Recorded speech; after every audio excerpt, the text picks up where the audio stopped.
Hello po, si Atty. Roel Wong po ito. Ang ating pong channel ay isa pong legal aid public service program inyong lingkod in collaboration with Integrated Bar of the Philippines, Manila Port Chapter. Ang ating pong pag-uusapan sa episode nito ay may kinalaman po sa sulat po sa atin ng isa po sa ating mga taga-subaybay ay ito may kinalaman sa di umano nagkaroon po ng last will and testament yung isang tao. May asawa siya at wala po silang anak. Ngayon, dun sa last will and testament na yun, ay sinabi niya na yung magiging parte ng kamag-anak ay makukuha lamang pag pumanaw na ang kanyang may bahay o yung surviving spouse. Ngayon, nagtatanong pwede ba yun na kahit na pinamana na doon sa kamag-anak, makukuha lamang yung kanyang mana pag pumanaw na yung kanyang surviving spouse. So yun po ang bigyan po natin ng dano sa episode na ito. O bago tayo magpatuloy, kung kayo po ay hindi pa napag-subscribe, at kapag-follow sa ating Facebook at saka sa ating YouTube channel, ay hindi man po siguro kalabisan kung ako po hihirit po sa inyo ng isa pong subscribe, share, and like po, na at saka yung follow, upang sa ganun po ay mahuli po tayo ng algorithm ng YouTube at saka Facebook at mas mapalawig pa natin ang ating advokasya na mapagbigay po tayo ng legal information o kalaman sa ating mga kababayan. They could be your friends, your kapitbahay, your acquaintances, or mga OFWs po natin na nasa abroad upang sila din ay may matutunan at may mapupulot pong aral sa ating mga pinag-usapan. Okay? So let us now proceed dito po sa ating discussion. Okay. So, ang sulat po natin ito, ang bibigyan natin ng dano, si Pumpkin Gizmo. Okay, yun po ang kanyang username. Sabi niya dito, "Good evening, attorney. If a deceased person po na merong surviving spouse at nakalagay sa will niya na yung mga mag-anak na pamamanahan ng properties, pero may clause sa will na makukuha lamang nila ang mana kung pumanaw na din ang asawa ng deceased.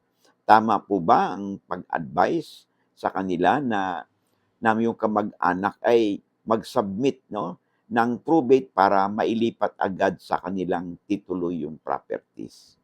Ang understanding ko po kasi ay dapat hindi muna sa kanila mapupunta kasi buhay pa ang asawa ng deceased person. Di po ba?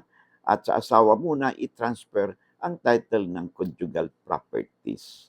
So yun po ang katanungan natin kasi sabi dito, wala pong anak ang couple, ito po ay pumanaw na din ang kanilang mga magulang. Maraming salamat po. Okay. So bago tayo magpatuloy, tandaan po natin, pag may last will and testament po, ay dapat po tungkulin po ng executor, executrix, o kung sino man sa mga tagapagmana na mag-file ng petition sa korte para i-probate po yung will. Ano bang ibig sabihin ng probate? Ay para po maipakita po sa korte at madesisyonan ng korte kung yung bang last will and testament ay sang-ayon sa batas, So ang the purpose po ng probate is to check, is for the court to find out the intrinsic and extrinsic validity of the will.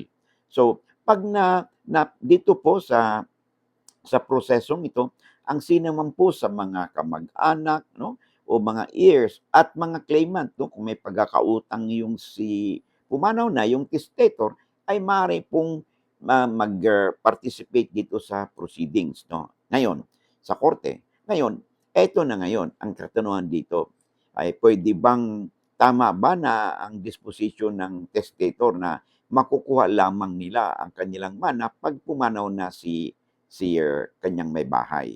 Okay, una po, alam po ninyo, ang last will and testament is solemn disposition po yan ng testator at sa batas po natin, dapat igalang po ang kagustuhan po ng testator. Tandaan po natin, ito walang anak, wala silang anak na mag-asawa, wala na rin magulang. Ibig sabihin po, wala silang compulsory heirs except yung testator ang compulsory heirs niya isa lang. Sino yun? Si kanyang yung surviving spouse. Okay? Siya lang. In fact, kung wala silang last will and testament, lahat po ng ari-ariang naiwan ng pumanaw na ay mapupunta sa kanyang surviving spouse. No? Now, in this particular case, ay merong last will and testament. Ibig sabihin, gusto ng testator na ipamahagi din yung iba niyang property doon sa kanyang kamag-anak. Although hindi sinasabi rito kung anong klaseng kamag-anak, no? Because there are two kinds of heirs, no? Sa batas po natin, yung tinatawag nating compulsory heirs at saka yung collateral relatives, no?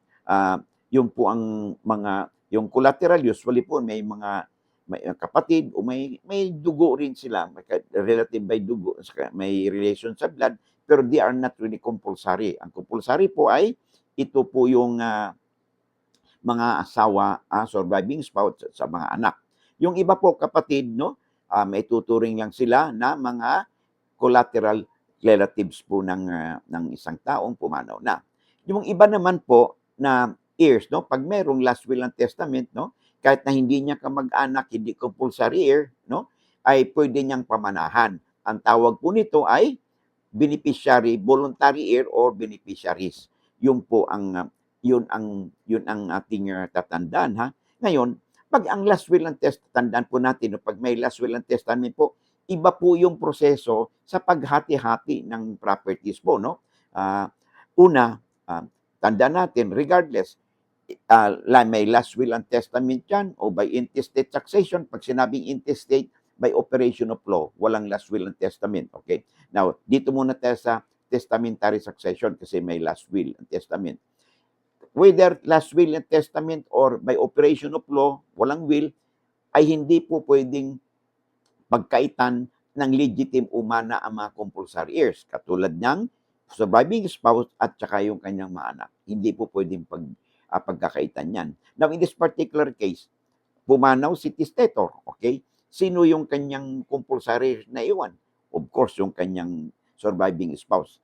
So, that means, yung kanyang surviving spouse na yun, automatic po yun, no? Kalahati po yung kalahati po kaagad nung estate, nung pumanaw, net estate nung pumanaw, ay mapupunta sa nakareserve po sa compulsory heirs, okay? Yung natirang kalahati, ito na yung may tuturing na pre-portion. Dito sa pre-portion na ito, ay dito kukunin kung may pagkakautang ba si testator, no? O kung may naghahabol ba sa kanya, no? O baka naman meron silang anak sa labas. Dito po kukunin, pero maliwan sa sulat sa atin, wala naman daw anak. So, ibig sabihin, yung pre-portion nito ay dito kukunin yung sinasabi na pinamana doon sa kamag-anak. Ang in short, yung kamag-anak ay naituturing, no, na isang voluntary or beneficiary heirs. Ngayon, kung nakalagay doon sa last will and testament na makukuha lamang ng kanyang voluntary heirs o beneficiary heirs, yung pamana na kung papanaw na si ang kanyang surviving spouse. Ang tanong, valid po ba ito? Yes, valid po yun. No? Because tandaan po natin, sa pre-portion po, mayroon pong karapatan si testator kung kanino niya ipamamahagi yung kanyang pre-portion na yan at subject din sa mga terms and condition. So siya po nakakaalam dyan. Kung ang kanyang wishes ay ibabahagi lang ito sa kanyang kamag-anak na isang beneficiary or surviving heirs, kung mawala na si kanyang asawa, then that should be respected. Kasi po, sa kanya po yun. And the will of the testator should be given utmost respect, no, ng ating pong batas. So, sa katanungan mo ngayon, yes, pwede po, no, na ma-sustain po ng korte, no, doon sa probate proceedings na pwede lang makuha ng kamag-anak yung kanilang share, no, yung kanilang mana na tinalaga sa last will and testament bilang voluntary and beneficial heirs, no, kung matupad yung condition na yun. Ano yung condition na yun? Siyempre, pag pumanaw na yung kanyang surviving spouse. Tandaan po natin, yung wala pong anak, no, itong mga mag-asawang ito, wala na rin po silang magulang.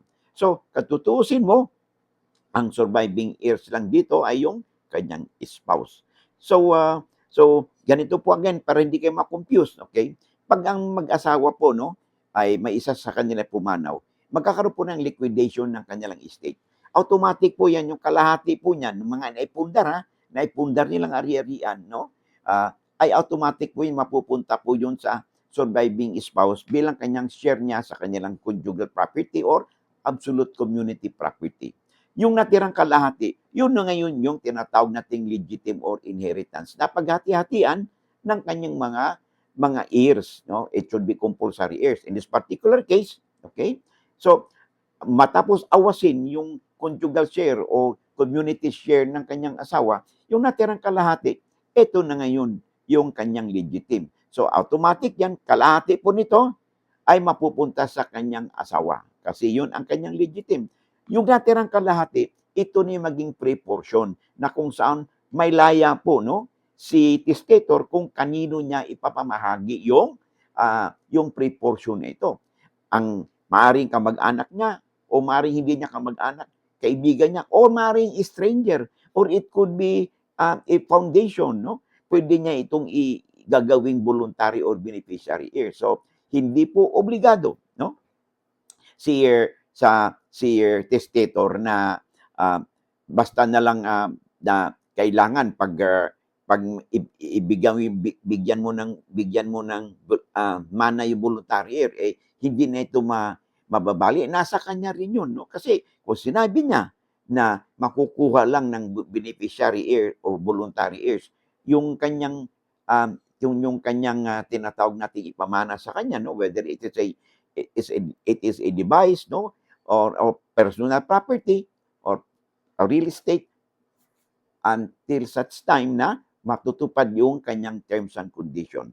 So, tandaan po natin, no, na base sa Article 900 ng ating Civil Code, yung ating pong na pamahagi sa inyo, no, ito po ang legal na basehan, no, doon sa paghahati-hati, no, pag-dispose po ng property ng isa sa mag-asawa, no, kung sakali mang isa sa kanila ay pumanaw na. So I hope nasagot po natin, no, ang katanungan sa atin ng ating taga-subaybay. So sa kakapasok pa lang, no, if you find our videos interesting and informative, ay hindi naman po zero kalabisan. Pag ako po hirit po sa inyo ng isang subscribe, isang share and like po, no? At saka ipakipollow po ninyo tayo sa Facebook upang sa ganun ay mapalawig pa natin ang ating advokasya na makapagbigay po tayo ng legal information kalaman sa ating mga kababayan. So hanggang dito lang muna tayo, and I hope to see you again in next video po natin, and God bless.